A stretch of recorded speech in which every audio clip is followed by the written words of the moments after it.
ஒத்திவைப்பு தீர்மானத்தை எடுத்துக்கொள்வதாக சொல்லவில்லை, பரிசீலனை செய்வதாக ஆய்வில் இருக்கிறது என்று சொன்னேன். இப்போதும் மேகதாது அணை குறித்தும் காவேரி டெல்டா பகுதியில் குறுவை சாகுபடி பாதிப்பு குறித்தும் சட்டமன்ற பேரவை விதி 56 கீழ் எதிர்க்கட்சி தலைவர் மாண்புமிகு திரு உதயநிதி ஸ்டாலின் அவர்களும், பேரவை விதி 55 கீழ் மாண்புமிகு உறுப்பினர்கள் முனைவர் MH ஜவஹருல்லா, திரு கே நித்யானந்தம், திரு துரை சந்திரசேகரன், மாண்பு உறுப்பினர் நிவேதா M முருகன், மாண்பு உறுப்பினர் N அசோக்குமார், மாண்புமிகு உறுப்பினர்கள் திரு எடப்பாடி கே பழனிசாமி, மாண்பு உறுப்பினர் திரு அகிரி SS கிருஷ்ணமூர்த்தி, மாண்பு உறுப்பினர் S சேகர், மாண்பு உறுப்பினர் S ராஜேந்திரன், மாண்பு உறுப்பினர் திரு முக்கூர் சுப்பிரமணியன், மாண்பு உறுப்பினர் திருமதி ஜெயசுதா லட்சுமிகாந்தன், மாண்பு உறுப்பினர் திரு OS மணியன், மாண்பு உறுப்பினர் திரு S ராமச்சந்திரன், மாண்பு உறுப்பினர் திரு R செல்லசுவாமி, மாண்பு உறுப்பினர் திருமதி T லதா, மாண்பு உறுப்பினர் திரு T ராமச்சந்திரன்,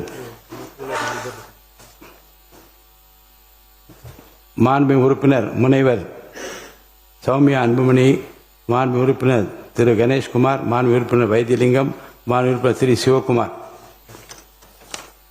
ஆகியோரும் முன்னறிப்பு கொடுத்துள்ளார்கள். இவற்றின் நான் சிறப்பு கவன ஈர்ப்பு தீர்மானமாக மட்டும் எடுத்துக்கொள்கிறேன்.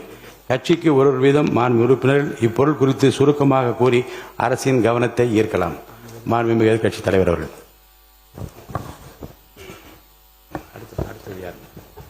மாண்புமிகு பேரவைத் தலைவர் அவர்களே, இன்றைக்கு தமிழ்நாடு விவசாயிகளுடைய வேதனைக்கு இந்த அரசு ஒரு சரியான தீர்வை காண வேண்டும்னு இந்த ஒத்திவைப்பு தீர்மானத்தை நாங்கள் இங்கே கொடுத்திருக்கிறோம்.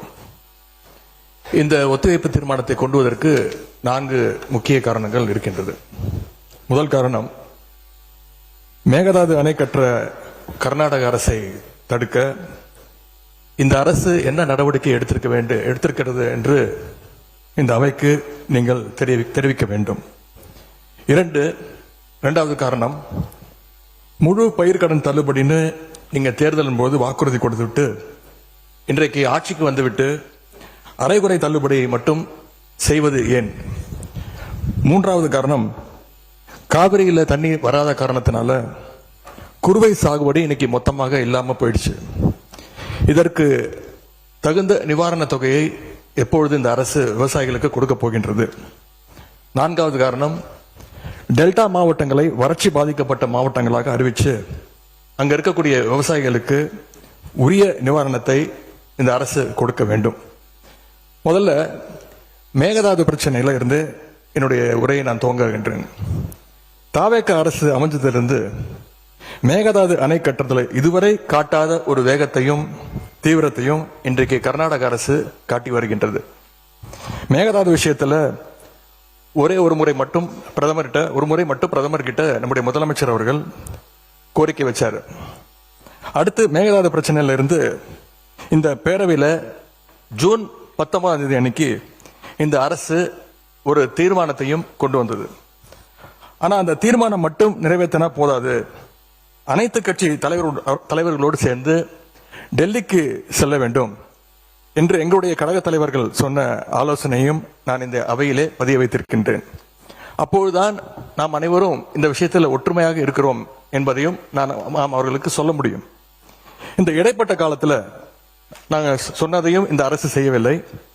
அனைத்து கட்சி கூட்டத்தை கூட்டணும்னு தொடர்ந்து வலியுறுத்தி கேட்டுக்கொண்டு வருகின்றோம். திராவிட முன்னேற்ற கழகம் மட்டுமல்ல, தமிழ்நாட்டில் இருக்கக்கூடிய அனைத்து கட்சியும் இந்த அனைத்து கட்சி கூட்டத்தை கூட்ட வேண்டும் என்று தொடர்ந்து வலியுறுத்தி வருகின்றார்கள். ஏன் கேட்டுக்கிறோம்னா, கர்நாடக முதலமைச்சரும் அந்த அரசும் மேகதாது விஷயத்தில் மிகவும் தீவிரமாக செயல்பட்டு வருகின்றார்கள். ஜூன் 11ஆம் தேதி ஒன்றிய நிதியமைச்சர் திருமதி நிர்மலா சீதாராமனை கர்நாடக முதலமைச்சர் அவர்கள் நேரில் பார்த்து மேகதாது அணை கட்டுவதற்கு நிதியுதவி வேண்டும் என்று கோரிக்கை வச்சிருக்கிறார். ஜூன் 12ஆம் தேதி ஒன்றிய ஜல்சக்தித்துறை அமைச்சர் திரு CR பட்டீல் அவர்களை நேரில் பார்த்து மேகதாது திட்டத்திற்கு நீங்கள் ஒப்புதல் அளிக்க வேண்டும் என்று கோரிக்கை வச்சிருக்கிறார். ஜூலை 27ஆம் தேதி அன்றைக்கு நாடாளுமன்றத்தில் ஒன்றிய ஜல்சக்தித்துறை அமைச்சர் இணையமைச்சர் மேகதாதுல அணை கட்ட தமிழ்நாடு, புதுச்சேரி மாதிரியான கீழ்படுகை மாநிலங்கள், அதாவது லோவர் ரிப்பேரியன் ஸ்டேட்ஸ், அதனுடைய அனுமதி தேவையில்லை என்று கூறியிருக்கிறார். அதே நாள் ஜூலை 27 டெல்லியில கர்நாடகத்தைச் சேர்ந்த அனைத்து கட்சி எம்பிக்கள் கூட்டத்தை கர்நாடக முதலமைச்சர் அவர்கள் நடத்தியிருக்கிறார். கர்நாடக அமைச்சர் திரு ராமலிங்க ரெட்டி, கர்நாடக அரசுடைய டெல்லி பிரதிநிதி, கர்நாடக அரசுடைய தலைமை வழக்கறிஞர், மூத்த அதிகாரிகள் எல்லாரும் கூட சேர்ந்து மேகதாது சம்பந்தமாக அந்த மாநில முதலமைச்சர் ஆய்வு கூட்டத்தையும் நடத்தியிருக்கிறார். எல்லாத்துக்கும் மேல ஆகஸ்ட் 2 பெங்களூர்ல அனைத்து கட்சி கூட்டத்தை கூட்டுறோம்னு கர்நாடக முதலமைச்சர் அனைத்து கட்சிக்கும் அழைப்பும் விடுத்திருக்கிறார். திரு சீதாராமையா, திரு பசவராஜ் பொம்மையா, திரு எடியூரப்பா, திரு குமாரசாமி, திரு வீரப்ப மொய்லி என 5 முன்னாள் முதலமைச்சர்கள் உட்பட அந்த முக்கியமான கூட்டத்தில் முக்கியமான தலைவர்கள் அனைவரும் அந்த கூட்டத்தில் கலந்து கொண்டிருக்கிறாங்க. கர்நாடக முதலமைச்சர் அந்த கூட்டத்தில் ஊடகங்களை சந்திச்சு பேட்டியும் தெளிவாக கொடுத்திருக்கிறார். இப்படி அவங்க ஸ்டெப் பை ஸ்டெப்பாக ஒரு மாசத்துல பல நடவடிக்கைகளை தொடர்ந்து எடுத்துக்கிட்டு வராங்க.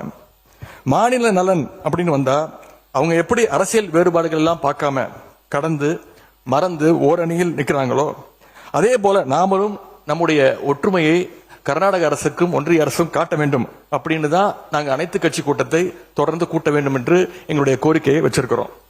விவசாயிகள் மேல அக்கறை உள்ள ஒரு அரசு இதையெல்லாம் கேட்காமல தானாகவே செய்ய வேண்டும். மாண்புமிகு சட்டமன்ற எதிர்க்கட்சி தலைவர் சிறப்பு கவன ஈர்ப்பு தீர்மானத்தில் தாங்கள் குறிப்பிட்டுள்ள அந்த செய்திகளை பற்றி மட்டும் நீங்கள் இங்கே பேச வேண்டும்.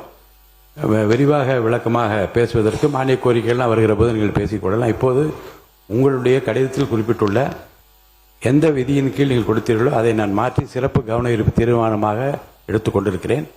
சுருக்கமாக நீங்கள் கடிதத்தில் சொல்லியுள்ள அந்த பிரச்சனையை மட்டும் நீங்கள் பேசும்படி கேட்டுக்கொள்கிறேன்.